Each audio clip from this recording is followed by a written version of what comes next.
శాసనం ఏముందంటే ఎదురుగా సూర్య భగవానుడు, సూర్యుడి భార్య పేరు ఛాయాదేవి, శనీశ్వర తల్లి అమ్మవారు.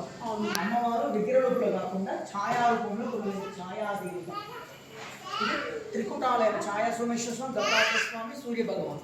కాకపోతే విగ్రహాలు అప్పట్లోనే నిజంగా టైంలో ధ్వంసం. ఇక్కడ మాత్రం ధ్వంసం కాదు, ఎందుకంటే బ్రహ్మముహూర్తంలో ఇప్పుడు కూడా శ్వేతనాలు రావడం ఫోన్లో తీశాను. ఇది బ్రహ్మసూత్రం ఉన్న శివుడు ప్రతిరోజు ఉదయం 5 గంటల నుంచి మధ్యాహ్నం 1 గంటల వరకు మీ స్వస్థాలతో అభిషేకం కార్యక్రమం ఉంటుంది. ప్రతిరోజు సాయంత్రం సంధ్యాకాలంలో 5 to 8 వరకు ఉంటుంది. గుడి మాత్రం ఓపెన్ ఉంటుంది, ఎటు కూడా బంద్ చేయడానికి ఉంటుంది. రాత్రికి 8 గంటలకు బంద్ అవుతుంది.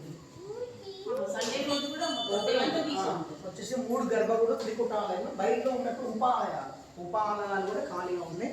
ఈ మాన్మెంట్ వచ్చేసి పురాణ శాఖ ఎందుకు ఉంది, ఎండోమెంట్ ట్రస్ట్. మీకు మెటల్ సౌండ్స్ కూడా అవ్వడం జరుగుతుంది. అంత పూర్తి గంట సౌండ్స్ వస్తుంది. 4+ మన రామప్ప స్టైల్లో ఉంటుంది. ఒకటే స్టోన్, మీకు ఎటువంటి జాయింట్స్ కానీ ఉండదు ఆ స్తంభానికి.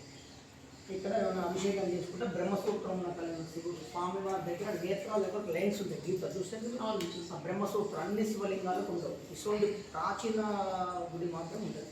ఇక్కడ ఛాయ సోమేశ్వర స్వామి, ముందుకెళ్తే శ్రీ పచ్చల సోమేశ్వర స్వామి దగ్గర కూడా బ్రహ్మసూత్రం ముందుకెళ్తే అది కూడా చాలా ప్రాచీన.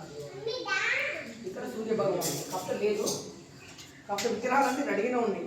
తమిళనాడు మహాబలిపురం చేపించారు 2010లో. కాబట్టి అనుమతి లేక విగ్రహాలన్నీ భద్రపరిచింది. ఒకటి గణపతి స్వామి, సుబ్రహ్మణ్య స్వామి, విష్ణుమూర్తి, సూర్య భగవానుడు బయటలో ఉంటుంది. కాంపౌండ్ వాల్ పైన ధ్వజస్తంభం కనపడుతుంది. కాకపోతే పర్మిషన్ లేక ఆగిపోయింది. ఆర్కియాలజీ డిపార్ట్మెంట్ ఎటువంటి కన్స్ట్రక్షన్ కానీ ఎటువంటి ఇళ్ళ మార్పులు, ఇళ్ళను విగ్రహం చేయడానికి, కొత్త విగ్రహం పెట్టడానికి అనుమతి లేదు. పురాతన టెంపుల్ యాస్ట్రీ ఎలా ఉందో అలా ఉంచారు. దాదాపు 1050 సంవత్సరాలు 11వ శతాబ్దము కుందూరు చోళి కట్టారు. ఒకప్పుడు 50-70 సంవత్సరాల కొరకు ఇంత శిథిలావస్థలు ఉండేది. మొత్తం గబ్లాలు రావడం ఉండేది. ఈ మధ్యకాలంలో 2016లో కృష్ణాష్టమి సందర్భంగా ₹1 కోటి నిధులతోటి దేవాలయం అభివృద్ధి అవ్వడం జరిగింది. మనకు 2028లో ఉంటుంది పుష్కరాలు. అలా ఈ దేవాలయం కూడా కొంచెం అభివృద్ధి చేసే అవకాశం ఉంది. ఇక్కడ అష్టదిక్పాలకులు పైన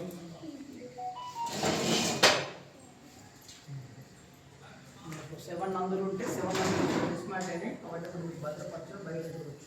అక్కడ పుట్ట వెలిసింది. ఉదయం ప్రాంగంలో బ్రహ్మముహూర్తం మాత్రం తప్పనిసరిగా సుబ్రహ్మణ్య స్వామి కనబడం కూడా జరుగుతుంది.